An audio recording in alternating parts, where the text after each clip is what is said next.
Bienvenue à l'UTHC TV. On est le samedi 10 septembre. Il est 7 h du matin et c'est l'épisode 10 de l'UTHC TV.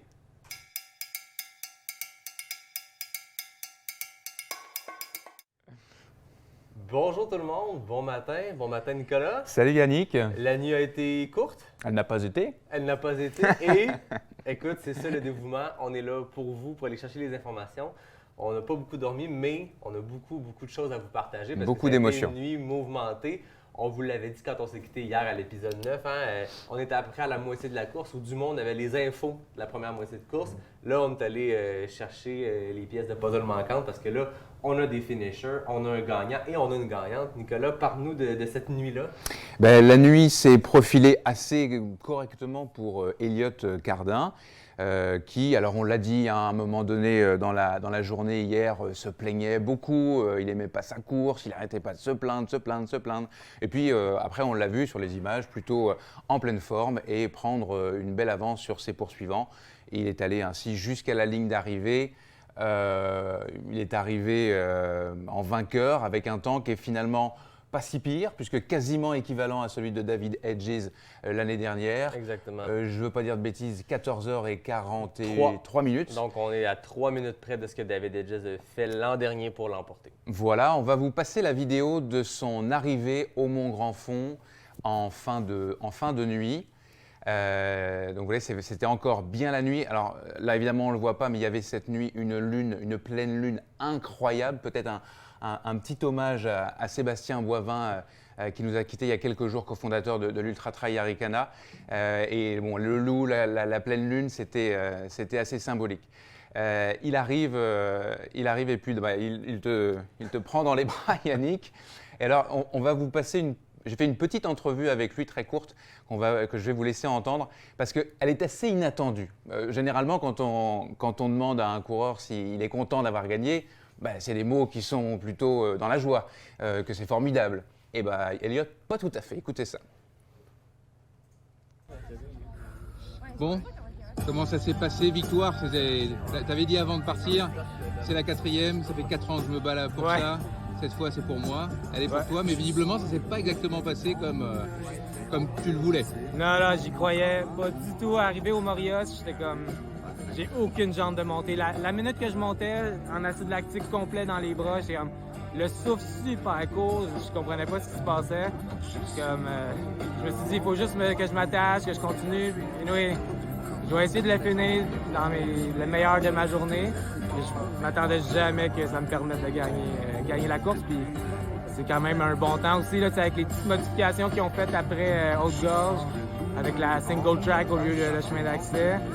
Ça fait que la course est plus tough que quand je l'avais faite en 14h14. Je suis vraiment content. Est-ce que tu as eu du challenge ou est-ce que tu as tout le temps été devant tout seul? Non, il y a Florent jusqu'au Morios qui était vraiment pas très loin. Ça a été challengeant, ouais, mais après ça, je te dirais, j'ai mis une bonne écart de comme 45 minutes. Puis après, il n'y a plus aucun split de disponible, fait que là, je ne savais pas trop. Et dans je ta regardais tête, tout le temps derrière. Dans ta tête, t'étais comment? Ouais, t'étais craintif en fait, malgré tout? Ah ouais, parce que j'avais jamais pas l'impression confiance que en mes toi. jambes y avançaient bien. Fait que moi, je regardais derrière, je suis comme, il y a quelqu'un qui va me repasser. Mais finalement, c'était juste comme ma perception de l'effort qui était vraiment pas bonne. Puis j'ai eu des difficultés, mais somme toute, ça a vraiment bien roulé. Okay. Donc Elliott Cardin, on vous le disait plus ou moins, c'est un habitué de l'UTHC. Il a gagné le 65 km. Ça fait 4 ans quasiment de suite qu'il essaye d'avoir cette victoire. Enfin, il l'a. Il a fait 2 DNF, il a fait une 2e place en 2020. Et alors, quand il est arrivé, vous avez vu cette entrevue, mais c'était assez amusant parce qu'au micro de l'animateur, Marc-André Paillet, la première chose qu'il a dit, c'est « Je suis démoli, je ne sais pas comment j'ai fait pour gagner, c'était une journée de marde. » Voilà, c'était assez amusant comme arrive. Il nous disait en fait qu'il y a eu 2 portions sur le parcours où il se sentait vraiment très bien. C'est là qu'il a ouvert la machine, c'est là qu'il a créé les plus grosses séparations avec la 2e place. Mais le reste du temps, c'était de la survie pour conserver cette place-là. Puis c'est ce qui est arrivé. Il nous a dit, juste avant les Hautes-Gorges, donc les 12 km descendant, plutôt roulant jusqu'aux Hautes-Gorges, il a déroulé, ça a super bien été, il a créé une séparation.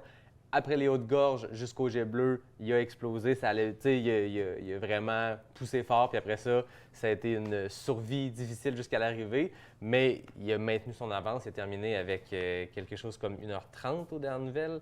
Même, ouais, exactement, quasiment 2 heures de différence avec le deuxième. Donc, une victoire très franche. Et ces mots qui sont amusants pour nous dans le chalet, en fait, ce sont grosso modo les mots de tous les coureurs. Tous les commentaires qui reviennent, c'est que ça a été une course très difficile, très éprouvante. Il y a un nombre de DNF, d'abandon, probablement qui au final sera plus grand qu'à l'habitude. On est déjà À l'heure où on se parle, on a 100 personnes exactement qui ont abandonné. sur 223 partants. C'est encore tôt. Je veux dire, l'an dernier, les années Arikana, c'est environ 50 de taux d'abandon. À la fin, là, il reste encore quasiment une journée complète. Il reste 12 heures de temps potentiel sur le parcours. Donc, c'est beaucoup. On peut mentionner quelques DNF de tête d'affiche qu'on n'avait pas encore annoncés. Lynn Bessette, je pense qu'on l'avait dit, Hilary McCloy, Alexis Chapdelaine, Sébastien Ashliman s'est blessé à la cheville, il a décidé d'arrêter à mi-parcours. Eric DS, Stephanie Simpson, Eric a annoncé sur les médias sociaux, il a dit que c'était une course difficile, qu'il aurait pu terminer, mais qu'il voyait les championnats du monde de la backyard dans un mois, donc il a préféré s'arrêter au 82e kilomètre. Donc, bref, des abandons. Puis là, on parle de quelques têtes d'affiche, mais c'est 100 personnes en ce moment qui ont abandonné. Pas de vidéo, mais quelques photos pour vous montrer les poursuivants. Vous voyez à l'écran Jacob Barry-Arnasson, exploit parce que c'est la deuxième année en consécutive qu'il prend la deuxième place après 16 heures et 28 minutes de course. Et le final a été exaltant puisque Gabriel Sans Façon, dont vous allez voir l'image flamboyante à l'écran, eh bien, est arrivé à peine 3 minutes plus tard, sur un 125 km et 4200 mètres de dénivelé, c'est 3 minutes, c'est rien. Par contre, on a appris, juste avant de rentrer en ondes, que Gabriel est parti en ambulance parce que ça rejoint un peu ce qu'on disait il y a quelques instants, les conditions climatiques, les up and down qu'il a subi physiologiquement certainement, a fait qu'après ce beau sourire et ce coup d'éclat à l'arrivée, il a fait une chute de tension probablement et il est parti se faire soigner. Des températures très très chaudes, puis dans la nuit c'est devenu froid, mais on est en train de courir, donc on maintient cette chaleur-là. On a vu Elliott arriver en camisole, il n'a jamais eu à mettre une couche. Par contre, nous, on était à l'arrivée, on avait 3 couches, c'était quand même très froid. Des variations qui, bien sûr, vont aller jouer sur ça. On espère que Gabriel est correct, là. Je pense qu'il est entre de bonnes mains, mais ça démontre que malgré le saut de la 3e place sur la photo, ça a été une course difficile pour lui aussi, là. Et la première femme vient de rentrer au Mont Grand Fond et c'est une surprise puisque c'est Mylène Sans Souci qui a mené la grande majorité de la course jusqu'à 110 km de course. Et puis là, gros coup de mou, elle aussi, elle n'est pas encore arrivée à ma connaissance pour l'instant. Et c'est donc Priscilla Forgey. On en a parlé beaucoup, on a vu des vidéos d'elle, une gestion de course qui semble avoir été très efficace. Elle a arrêté dans les ravitaux, on avait vu que Mylène avait passé rapidement à certains ravitaux. Elle a pris le temps, je pense au haut-de-gorge, une dizaine de minutes, le temps de repartir. Gestion de course qui semble avoir été impeccable. On va l'avoir probablement sur ce plateau aussi pour lui poser la question. C'est une fille qui c'était sa première course au Québec, donc une Canadienne qui a couru tout récemment le Squamish 50-50. Donc, c'est une épreuve où il y a le Squamish 50K et le 50 Mile. On les fait un après l'autre. Elle a remporté l'épreuve de 50 000 et l'épreuve overall des deux.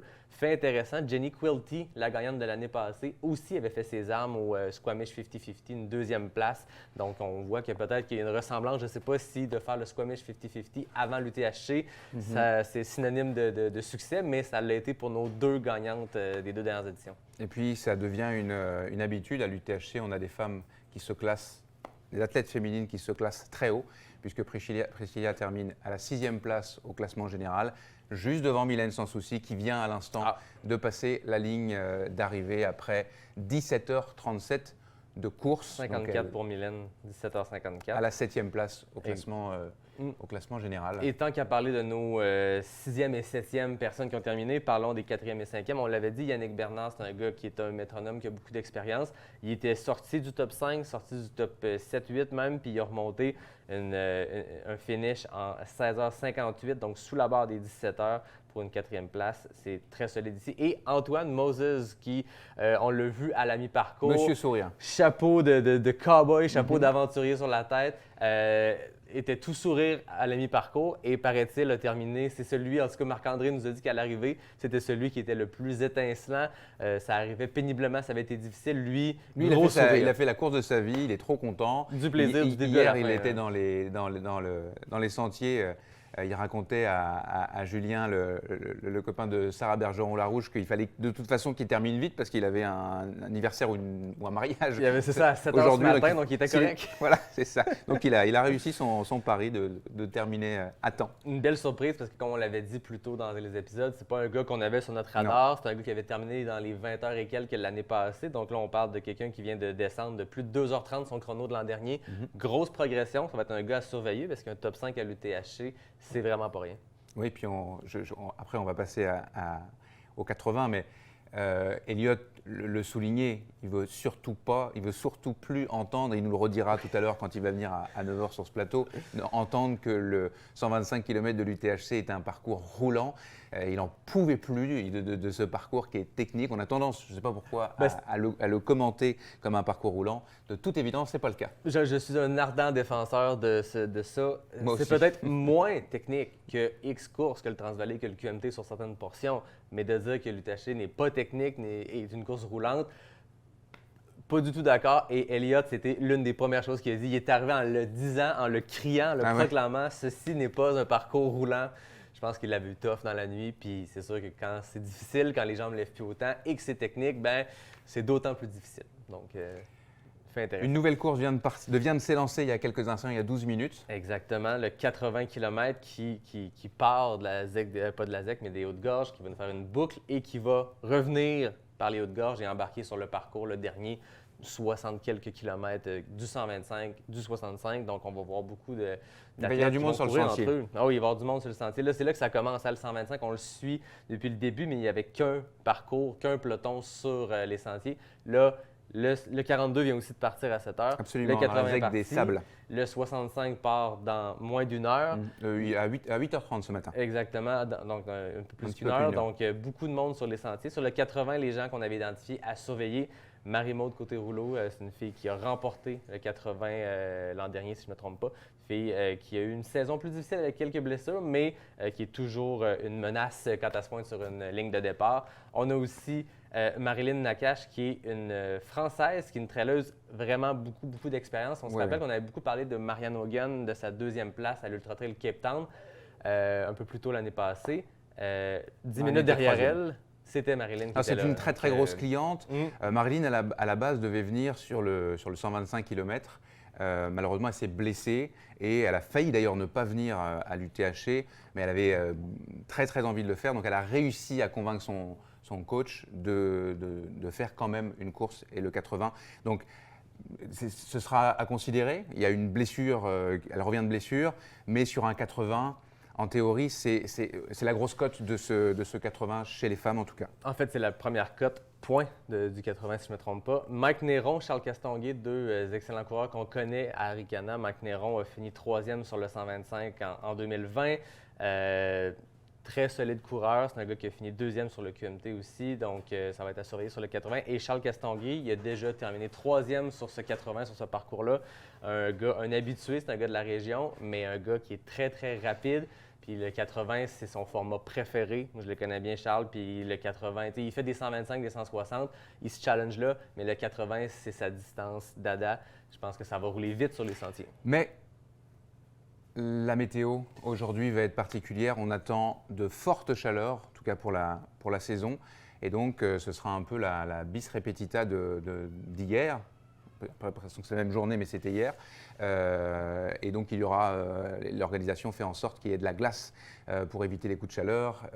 Il faudra que les coureurs s'hydratent extrêmement bien pour éviter la déshydratation, évidemment. En tout cas, on aura l'occasion d'en reparler aujourd'hui, je pense, parce que ça va demeurer un fait de course, cette météo, tout au long du week-end. Oui, ça clash avec des éditions où on a vu des gens arriver du 65, du 42 avec tuc, bof, peut-être jusqu'au cou, les gants, les manches longues. Il fait déjà très bon. On ne devrait pas voir ça aujourd'hui.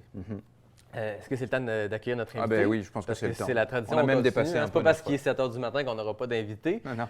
Je te laisse l'introduire. Eh bien, Joanie Saint-Pierre va nous rejoindre avec nous. Alors, c'est une collaboratrice. C'est presque du copinage qu'on fait ce matin. Joanie collabore aux événements Arikana. C'est l'une des personnes qui est derrière les réseaux sociaux tout le week-end avec Amy Duguay. Mais on ne t'accueille pas pour ça. On avait envie de revenir sur un nouvel événement au Québec, des événements Arikana, le Trans-Charlevoix, dont tu as eu la responsabilité. C'est toi le grand Manitou du Trans-Charlevoix. Et on avait envie que tu nous débriefes ça un petit peu, que tu nous racontes comment les choses se sont passées. Puis c'est quoi le Trans-Charlevoix pour les gens qui nous écoutent et puis qui n'ont peut-être pas vu ça ou vu ça de loin? Oui, mais le grand Salut, privilège. Bonjour, Bienvenue. bonjour, bon matin. Bon matin. En fait, oui, effectivement, j'ai eu le grand privilège de monter avec une équipe qui s'est un peu improvisée quand même, là, disons-le, le Trans-Charlevoix, qui était la semaine dernière, donc une semaine à peine avant l'Ultra Trail Arikana du Canada, ce qui faisait en sorte qu'on devait bâtir une nouvelle équipe parce que tout le monde était bien occupé. Deux événements back-à-back. Oui, c'est ça, à recevoir les 3100 coureurs en fin de semaine. Donc, le Trans-Charlevoix, en fait, c'est la première course à étapes linéaire de 3 jours dans Charlevoix où on devait monter finalement un campement éphémère qui suivait la progression des coureurs sur 3 jours. On a quand même monté 3 camps parce qu'on les a accueillis la veille pour un départ en navette à 6 h du matin. Donc, on a fait une édition, nous, on l'appelle notre projet pilote, là, mais c'était plus qu'un projet pilote quand même, là, on va se le dire. Ça n'a pas eu l'air d'un projet pilote. Quand on regardait les images, c'était une course qui avait l'air d'avoir 10 ans d'expérience, qui était bien rodée. Bien, on est content. On a eu une belle météo à peu près comme aujourd'hui. Fait que nous aussi, là, coup de chaleur, soleil intense, il a fallu gérer la déshydratation. Donc, c'était 3 distances variant entre 28 et 38 km pour un total de 103 km sur 3 jours. Ça fait en sorte que, tu sais, c'est de toute beauté en ce moment, en plus de parler pendant que les gens du 125 arrivent, mais ça rend une longue distance d'un 100 km plus accessible. Mais avec l'aspect de la fatigue cumulée qu'il ne faut pas négliger, hein? Avec des nuits courtes, vous connaissez les nuits courtes. C'est la gestion, je ne vois pas du tout de quoi tu parles. C'est la gestion dans toute sa splendeur. Oui. Vraiment, la gestion de l'alimentation, la gestion du sommeil, tu sais, la désorganisation d'être dans un camp, qu'on démonte et qu'on remonte. Donc, ça prend une équipe de bénévoles assez forte aussi, là, qui n'a pas peur de se mettre, de l'eau au moulin puis les mains à la pâte, là, parce que faut que ça aille vite, hein, parce que les premiers coureurs arrivent vite. Donc, on faisait des départs en vague et donc, on voulait être prêt pour le premier, qu'il y ait de l'animation sur le site toute la journée, puis accueillir dignement la personne qui prend un peu plus de temps sur le parcours. Là. Est-ce que c'est une course qui a une vocation à être compétitive ou à être une expérience collective sur les mêmes sentiers qu'on foule tout ce week-end? Il y avait vraiment... On savait, hein, qu'on créait une expérience, qu'on favorisait la rencontre, qu'on permettait aux gens assis sur le bord du feu le soir de continuer à jaser de leur course ou de n'importe quoi. Mais bon, ça parlait particulièrement de course, il faut dire. Mais les moments d'échange étaient vraiment magiques. Ça faisait en sorte que le peloton de tête, quand ils partaient, là, ils se sont entendus pour partir ensemble. Ils ont fait la majorité de la course ensemble. Avec un certain Guillaume Barry qui est décidément absolument partout sur les sentiers. Oui, Caméra. puis, oui, puis qui était parti très, très tranquille. Là. Il se remettait d'une blessure à ce qu'il paraît. Il allait relax, je pense qu'elle a dit. Mais on a eu la bonne idée de mettre sur notre parcours, de faire une petite course dans une grande course, donc de créer un segment Strava. Puis là, ben, il y en a, ça a l'air que les fils se touchent quand il y a un segment Strava. Fait qu'on l'a perdu de vue quand il est arrivé au segment. Mais oui, franchement, là, l'esprit de communauté était vraiment touchant. Puis on a le temps de découvrir l'histoire des coureurs. Donc, quand les coureurs traversent la ligne d'arrivée en pleurant, tout le monde, c'est vraiment touchant. Puis j'espère qu'à travers les images, de ce qu'on partage, puis les vidéos qui vont être faites, c'est magnifique. Il faut que vous alliez voir ça sur les comptes du Trans-Charlevoix. Les photos sont splendides. Ouais. Ouais. Puis je me demandais, parce que moi, j'ai eu le plaisir de jaser avec des gens qui l'ont fait, avec Julien Lachance, qui faisait partie notamment du comité aviseur et tout. Et la perception des coureurs, c'était un succès sur toute la ligne. Les gens sont venus enchantés. Je parlais avec Nicolas Dan qui, le mardi matin, m'écrivait, puis il était sur son nuage, puis il était, je pense, nostalgique de la fin de semaine qui venait de passer. J'ai l'impression qu'il y a eu quelque chose de spécial parce que d'habitude, une course, bon, on termine, on prend sa bière d'après-course, on parle pendant peut-être 1 heure et à un moment donné, on est mouillé, c'est inconfortable, on s'en va, on revient plus tard. Là, tout le monde reste. Du premier finisher au dernier finisher, on reste sur le parcours. Bref, tout le monde semble avoir passé une fin de semaine exceptionnelle. Toi, de ton côté, qui était la grand Manitou derrière tout ça, c'est quoi ta perception? Est-ce que ça a été comme vous vouliez? Est-ce qu'il y a eu des défis supplémentaires qui se sont présentés? Bien, il y a eu évidemment plusieurs défis. Il y a eu plusieurs défis, mais tu sais, on ne peut pas dire qu'on est vraiment fiers. On est vraiment fiers, on est vraiment satisfaits parce que pour une première édition, pour moi, en tout cas, c'est au-delà de mes attentes, considérant qu'il y a 2 semaines, on n'avait pas beaucoup d'équipes. Hein? Puis, on avait des bénévoles, suffisamment des bénévoles super compétents. On est allé jongler, greffer des gens avec une grande capacité de travailler dans l'ambiguïté. Hein? Donc, une grande capacité d'adaptation puis de flexibilité. Donc, des gens qui prennent des initiatives puis qui ont un super leadership. Puis ça fait en sorte que ça a été un beau succès. Non, on est très contents. La météo nous a aidés là, parce que les campements, il faut dire quand même ont été prêts la semaine avant. Fait que s'il y avait plus, ça aurait été un peu boiteux. Tu disais pilote. Alors, quand on a un pilote, généralement, il y a un bilan, puis on décide si on y retourne l'année prochaine. Ouais. Est-ce que le bilan est fait? Est-ce qu'on y retourne l'année prochaine? Bien, on n'a pas fait encore notre post-mortem avec l'équipe. Vous n'avez pas eu le temps? Mais t'as peut-être je suis sûr que tu as un sentiment.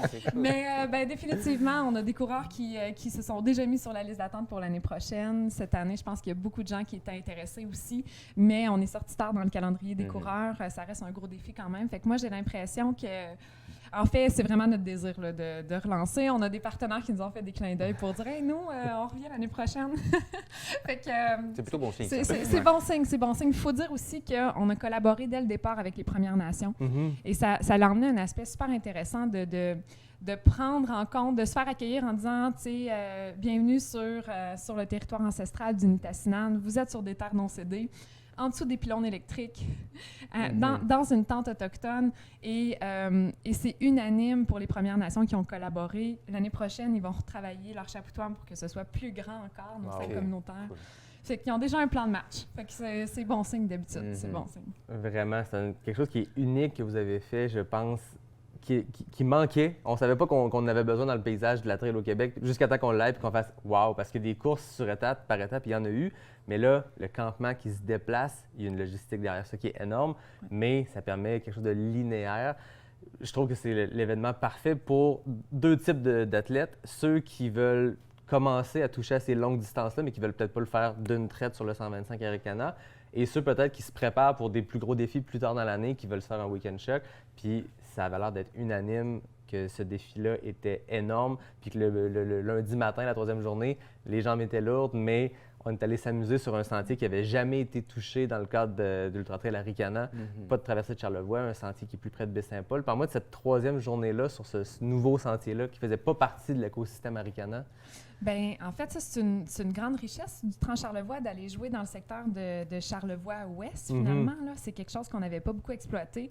En fait, c'était vraiment magnifique de voir la réaction des coureurs à leur arrivée du jour 3, parce que tout le monde était comme « Cette section-là était magnifique, c'était trop beau! » C'est roulant. Ça, pour de vrai, Elliott, il serait d'accord avec moi sur celle-là. Là. C'était roulant, c'est pas technique. Tu sais, il y a des montées, parce qu'on est comme sur le edge, en fait, de la vallée du Gouffre. Donc, on descend tranquillement vers Baie-Saint-Paul, mais on a quand même un 1100 mètres de dénivelé. Ça reste un 29, là, on dit 27, on est plus à 29 quand même, là, mais des sentiers single track dans de la forêt super dense, avec des beaux points de vue sur Baie-Saint-Paul, super roulant. Fait qu'après avoir fait les Morios, le Mont du Four du lac à l'Empêche, parce que en fait, il y a une portion quand même du 125 sens inverse qu'on fait à partir du parc des Hautes-Gorges, ça fait du bien. Ça fait du bien de gagner en capacité puis de dire « OK, je suis encore capable de courir. Là. Ça va bien parce que ça roule. » C'est une récompense, un bonbon de 3e journée de pouvoir dérouler puis se laisser aller. Oui, exactement. Bien, félicitations pour ce beau succès-là. Bravo. Merci. Puis il faut dire quand même, à terme, on espère le faire sur 5 à 6 jours pour traverser l'entièreté de l'arrière-pays. On fait juste dire ça comme ça. On est qu'au début de quelque chose. Oui, c'est ça, exactement. Pendant qu'on se parlait, on a eu 2 autres personnes qui ont terminé le 125. Donc, on a Loïc Jougla qui a terminé ça une quinzaine de minutes minutes après Mylène. Et Julien Bouchard aussi, donc qui a terminé en 18h15. Ils semblent avoir couru ensemble parce que leur temps d'arrivée est à quelques centièmes de seconde près. Ça ressemble pas mal à ça. Ça ressemble pas mal à ça. Peut-être que dans une nuit difficile, de s'allier avec un autre coureur, ça peut toujours aider à passer à travers. Définitivement. Ceci conclut, je pense, cette nouvelle pastille, cette nouvelle émission. Et la première d'une longue série, ça va être d'une longue journée. On va essayer de vous raconter ça, de continuer de vous raconter toutes les courses de l'Ultra Trail Arikana aujourd'hui. Avec une belle équipe, on est une vingtaine mobilisés toute la journée pour vous raconter ça. Merci tout le monde. On se revoit à 8h. À tout à l'heure.